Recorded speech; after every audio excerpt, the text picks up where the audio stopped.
Hello दोस्तों, आप सभी का स्वागत है आपके अपनी YouTube channel MKS teaching point में। साथियों, बात करेंगे 69,000 शिक्षक भर्ती बीएड बाहर, गुड्डू सिंह याचिका सुप्रीम कोर्ट सुनवाई आर्डर जारी, एनसीटी को आखिरी चांस और क्या तथ्य मेंशन किए गए हैं, सुनवाई को लेकर के क्या स्थितियां हैं, क्या निष्कर्ष निकल कर आ रहा है सुनवाई का, ये सभी तथ्यों पर इस वीडियो के माध्यम से चर्चा करेंगे। निवेदन करेंगे वीडियो को बिना स्किप किए हुए अंत तक देखें और सभी साथियों को शेयर करें। जो साथी चैनल पर पहली बार विजिट कर रहे हैं तो कृपया चैनल को सब्सक्राइब करके बेल आइकन प्रेस कर लें। जैसा कि साथियों आप सभी को अवगत करा दें, कल की जो आपकी सुनवाई थी वो रजिस्ट्रार कोर्ट में थी। इससे पहले 23 जनवरी को भी रजिस्ट्रार कोर्ट में सुनवाई लगी थी। साथियों यहाँ पर देख सकते हैं कल की सुनवाई जो थी आइटम नंबर 48 पर हुई और आदेश आ चुका है। आप सभी को हम यहाँ पर अवगत करा देंगे कि आदेश में क्या क्या चीज़ें मेंशन की गई हैं। पहले बात कर लें यहाँ पर जो एक स्पष्ट तौर पर आपकी कनेक्ट याचिका थी जिसको लेकर के नोटिस की स्थिति थी, उसी के परपेज को लेकर के ये कल जो है रजिस्ट्रार कोर्ट में सुनवाई लगी थी।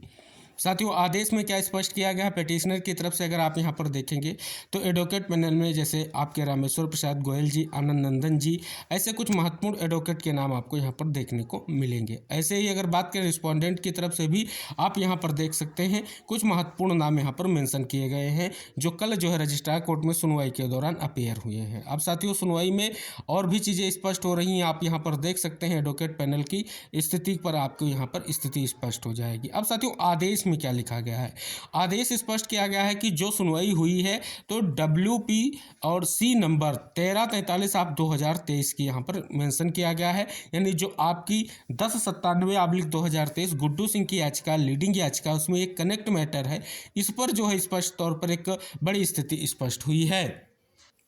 यहाँ पर साथियों एक बार फिर से बड़ी अपडेट आई है सुनवाई के बाद। सुनवाई के बाद रिस्पोंडेंट नंबर 1 यानी 1 का मतलब MHRD और रिस्पोंडेंट नंबर 3 पर अगर हम बात कर लें तो स्टेट ऑफ यूपी, ये दोनों की तरफ से कोई भी अपीयरेंस नहीं रहा है।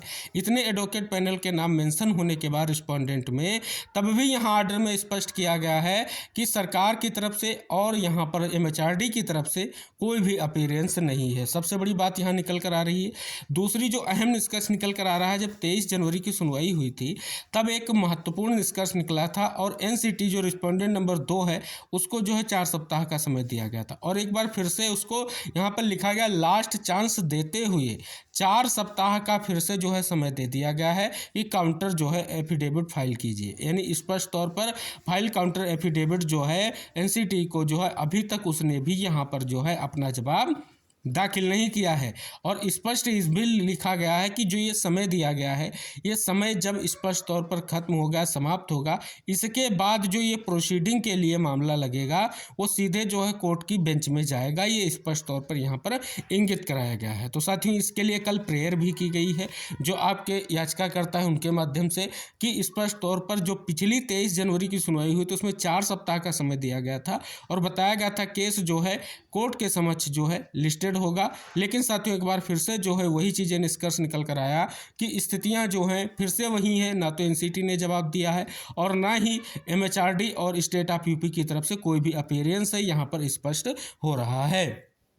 और जैसा कि कल की सुनवाई के बाद एक बड़ी अपडेट हमने आपको दे भी दी थी कि यहाँ पर जो है आनंद नंदन जी जो पिटिशनर की तरफ से एडवोकेट हैं उन्होंने स्पष्ट किया था कि इसकी सुनवाई जो है ओपन कोर्ट में करने को कहा, यानी रजिस्ट्रार कोर्ट में दूसरी बार ये सुनवाई लगी है और एक कनेक्टेड मैटर की हमने बात की थी। सारी चीज़ें हमने आपको पिछले वीडियो में अवगत करा दी थी कि किस कनेक्टेड मैटर के कारण जो है ये केस फिर से रजिस्ट्रार बेंच में लगा है, क्योंकि साथियों यहाँ पर नोटिस तामील कराने की पूरी स्थिति है कि नोटिस में स्पष्ट तौर पर जो स्थितियाँ हैं वो क्लियर की जाए और उत्तर क्या है स्थिति स्पष्ट की जाए। फिलहाल साथियों जो बड़ी अपडेट यही है कि अभी तक इस मैटर पर जो है 2 आपके MHRD और स्टेट ऑफ यूपी की तरफ से कोई भी अपीयरेंस नहीं है, लेकिन एनसीटी की तरफ से अपीयरेंस हो रहा है, लेकिन स्पष्ट तौर पर कोई भी जवाब नहीं दिया जा रहा है। यानी 4 सप्ताह पहले दिए गए थे और 4 सप्ताह का फिर समय दे दिया गया है।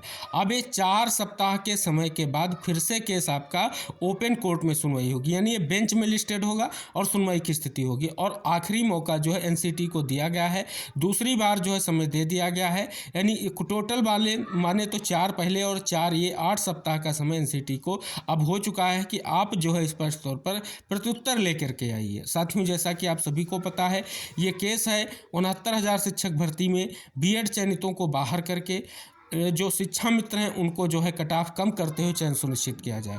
कारण इसका ये है कि सुप्रीम कोर्ट ने स्पष्ट तौर पर शिक्षा मित्रों का जो समायोजन किया गया था उसको रद्द किया था और उसके स्थान पर 2 शिक्षक भर्तियां कराई गई, जिनमें निर्देश दिया गया था कि 40 और 45% के कटाव पर शिक्षा मित्रों का चयन किया जाएगा। लेकिन साथियों 69,000 शिक्षक भर्ती में बीएड चयनितों को मौका दिया गया एनसीटी की जो आपका गजट 2018 के अधीन। और जो गजट आप सभी को पता है एक महत्वपूर्ण जजमेंट सुप्रीम कोर्ट का आया है, जिसमें स्पष्ट तौर पर 2018 की उस अधिसूचना को रद्द किया गया है, जिसके कारण ये स्थिति उत्पन्न हुई है और स्पष्ट तौर पर एक बड़ी मांग जो है कोर्ट के सामने रखी गई है।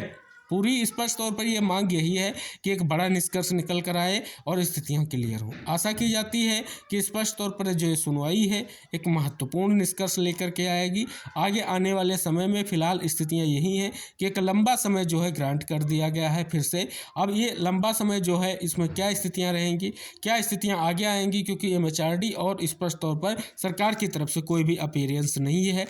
अब ओपन कोर्ट के लिए प्रेयर रजिस्ट्रार में कर दी गई है कि इस केस को अब ओपन कोर्ट में सुना जाए और MHRD और स्टेट की तरफ से जो अपीयरेंस नहीं हो रही हैं उनकी स्थितियों को क्लियर किया जाए।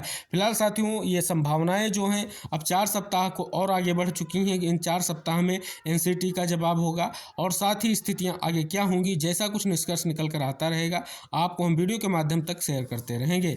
लेकिन साथियों स्पष्ट यही निकल कर आया है, जो कल की आपकी सुनवाई हुई है उसका निष्कर्ष यही निकल कर आया है, एक बार फिर से जो है NCT को मौका दे दिया गया है और दोनों MHRD और स्टेट की तरफ से जो है कोई भी स्थिति स्पष्ट नहीं है, अभी तक अपीयरेंस नहीं है। तो यानी स्पष्ट तौर पर आगे क्या स्थितियां होंगी, जो भी कुछ होगा हम आपको वीडियो के माध्यम से अवगत कराते रहेंगे। सभी साथियों से निवेदन रहेगा इस वीडियो को जरूर शेयर कीजिएगा, क्योंकि जो सुनवाई हुई उससे क्या निष्कर्ष निकला है सभी सारे तथ्य इस वीडियो में हमने आपको अवगत करा दिए हैं।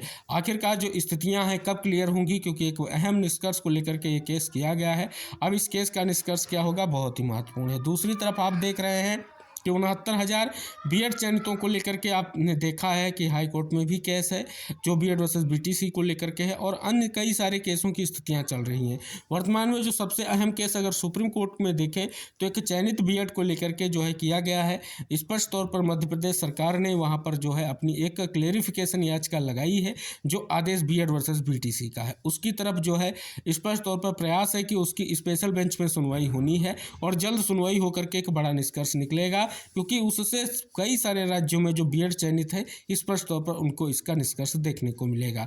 तो उम्मीद है कि एक बड़ा निष्कर्ष जल्दी देखने को मिलेगा।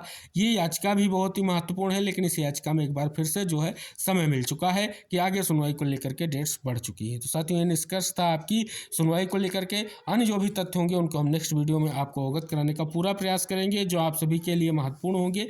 मिलते हैं तब तक के लिए, टेक केयर, बाय बाय साथियों।